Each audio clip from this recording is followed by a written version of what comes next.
Hey guys, Scout here, the Hopeless Wanderer.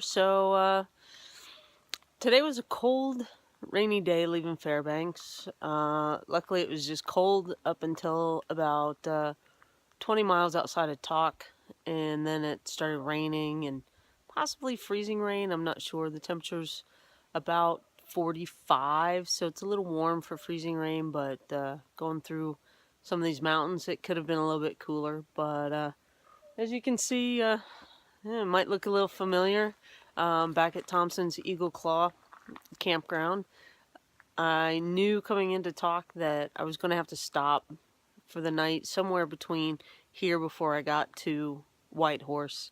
I was hoping to make the Canadian border, but when I looked, Beaver Creek was shown that there was no availability on any rooms, and I don't know if that's that they were truly sold out or that they've just stopped taking reservations for the season. So when it started raining, I was like, it's another 100 some miles to the border. And then if Beaver Creek had no availability, it's close to another 100 miles to Burwash Landing. And then again, it's a crapshoot whether there would have been anything available. So I only got about 280 miles today, which not even around 200 miles. But, you know, I was kind of excited to stay here again. It's a cool place. Guy just came in on an adventure bike. He'd made a reservation for the bunkhouse.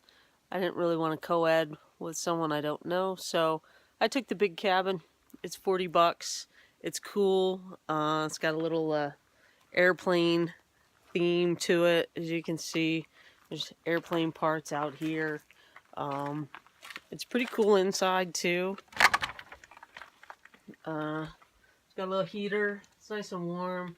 I don't want to open the door too long because I got it kind of toasty in there right now. But, you know, the really cool thing about this place is, I'm going to kind of walk through the woods here for a minute.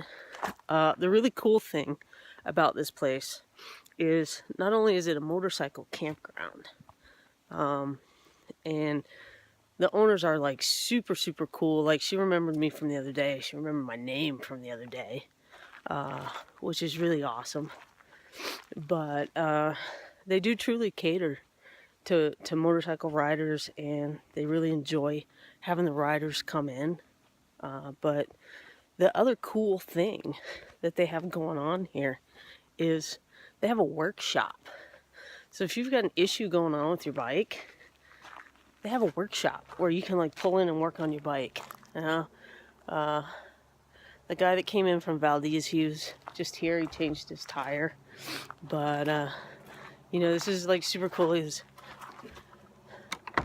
moose horn thing, but yeah, look, they got a whole little shop here set up for you to be able to do some work. And you can pop your tires off, change your tires, which is what that guy was doing. You can change your oil. Just to really, you know, that's like above and beyond as far as I'm concerned, because how many times have you been someplace that, you know, you needed to do that? And look, you can even leave your old tires here, and they'll dispose of them for you. But the other cool thing is there's no electricity, there's no running water, but up ahead, that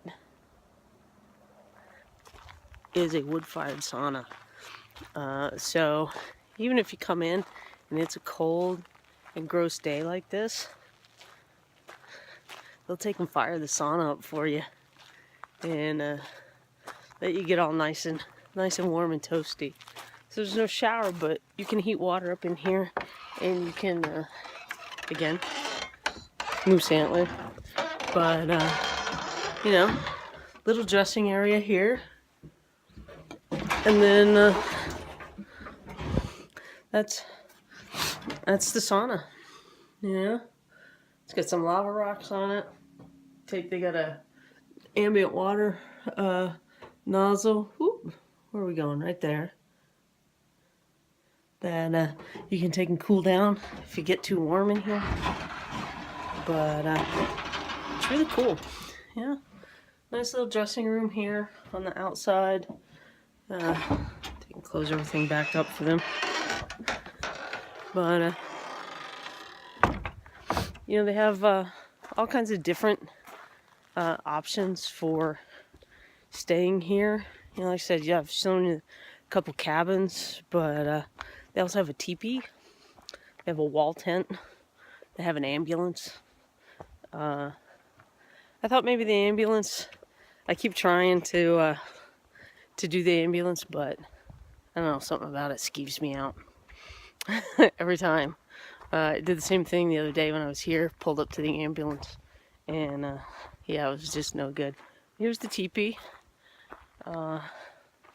But, you know, as you can see, it's going to be a little damp in there this time of the year.